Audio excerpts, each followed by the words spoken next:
Hey guys, Erica here from Big Cat Creative, and today I'm going to show you how to remove the backgrounds from your images like this in an amazing online design software called Canva. Okay guys, this one's going to be really fast. So the first thing you'll want to do is come into Canva, canva.com. If you don't already use Canva, this is just going to be a really simple tutorial about specifically how to remove the background images from photos. You can find other tutorials about Canva in our profile and all over the rest of the web. But it is important to note that this specific feature for removing the background images is a Pro-only tool. So you do need to be on the Canva Pro plan. You can pay monthly for the Pro plan, or you can pay yearly. I think it's around $100 plus US dollars for the whole year. And what you get out of Canva on that Pro plan is really excellent for the amount you pay. So you get so much value. You can do so much stuff in here. So if you're wondering if it's worth it, I definitely think it is, even as a designer who still uses Photoshop and Illustrator and all the Adobe products. I still pay for Canva as well because there's just so much you can do in here as well.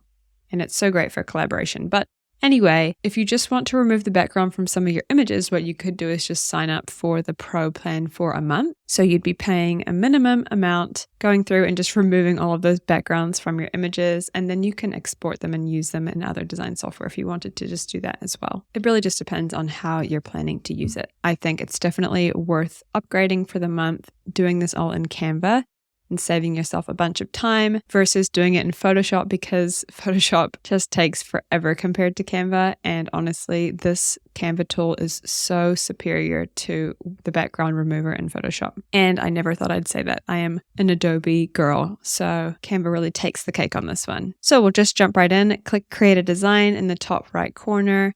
If you're going for a specific size, you can choose something here. I'm just going to choose Instagram post for this example, so just a square size. And then you can always take the image and apply it to any other sizes that you want to by just copying and pasting it between your different designs. So in Canva, on the left-hand side is pretty much where you do most of your designing.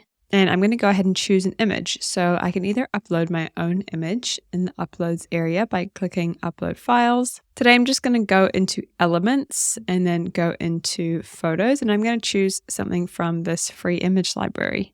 I'm going to go ahead and just click on this first one that I see. I think this will be a good example. There's people in the image that I want to have cut out. And it's a little bit trickier too because there's a couch, so we might have to do a little bit of cleaning up. I want them to still be on this couch. I don't want them to be floating in oblivion. So we'll just see what that looks like when we run this through the background remover and see how well it does and see if we need to clean anything up. But it's so easy. You just click on the image, click Edit Photo, and then click on the background remover tool.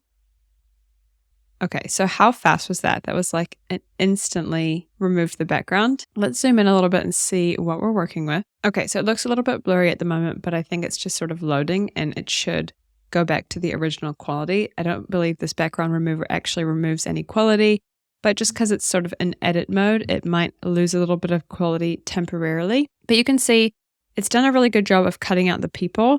But if we go back over to the left-hand side, and click again into the background remover. So see this little settings panel here.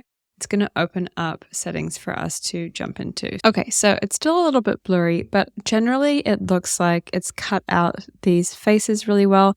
There's nothing major missing. Maybe something here with her hand. And what I can do is click Show Original Image. And it's going to kind of show me, okay, what happened over here. So you can actually see her arm was here. And so maybe we need to replace that because it's cut out her white arm from the white background. So what we can do is click Restore. We can adjust the brush size. I'm going to make it a bit smaller. And then I'm basically just going to click and drag and paint in where that arm was before. And I can also hide the original image again to just see exactly what I'm working with. Okay, so that looks pretty good. Doesn't have to be amazing. Okay, so that I'm just gonna... Now I've made a bit of a mistake here. So what I can do is just click the erase and remove what I was working with. So make the brush size nice and small. Zoom in as far as you can and just do the best. Okay, I think that's pretty good. Just going to zoom back out. And obviously we need to fix up this couch a little bit. So I'm going to click on the restore button. I'm going to make the brush size a bit bigger because I'm just restoring this couch. Again, doesn't have to be perfect. I'll click the show original image so I can actually see what I'm doing. Put a couch here. I will say, generally, it is not this hard. Like 90% of the time, you don't even have to do hardly any restoring or erasing. I just picked a subject that was quite hard so I could kind of show you. Obviously, we've got white in the background, which makes it a little bit hard. Obviously, we lost her arm there originally because these two things were almost exactly the same color. The couch is a tricky one because what it does is it looks for people.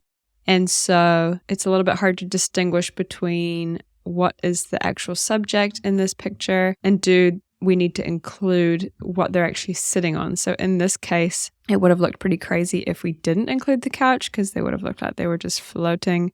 But of course, if you didn't want to include the couch, you could just erase it all yourself. But I just wanted to show you this as an example because it is a bit of a tricky one.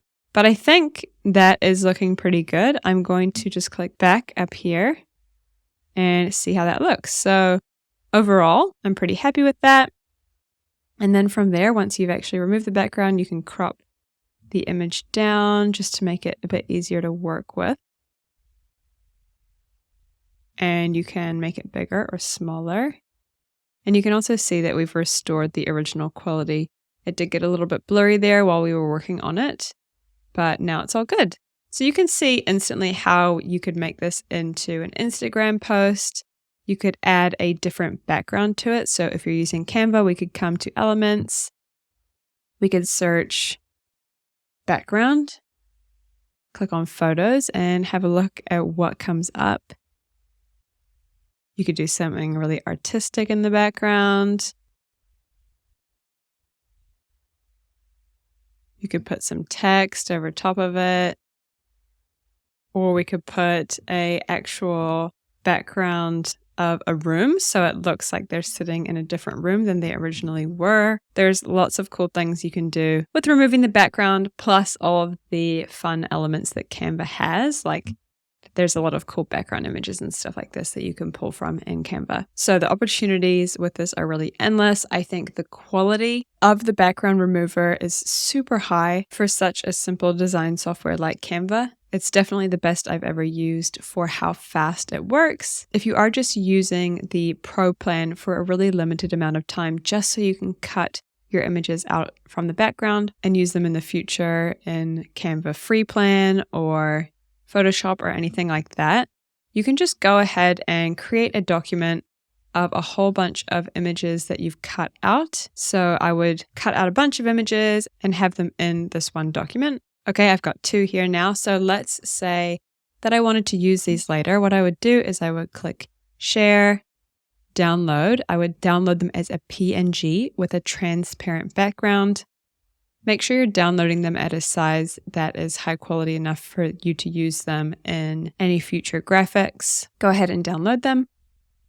And now you can save these files on your computer to use in other softwares, or you could even re-upload them to use in Canva, because now they're just image files and they do have these transparent backgrounds.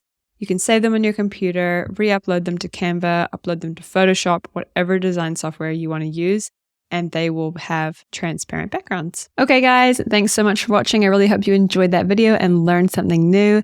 If you did, definitely check out this video because you'll probably enjoy that one too. If you haven't already, please subscribe. We put out new videos pretty much every week. So I will see you in the next one.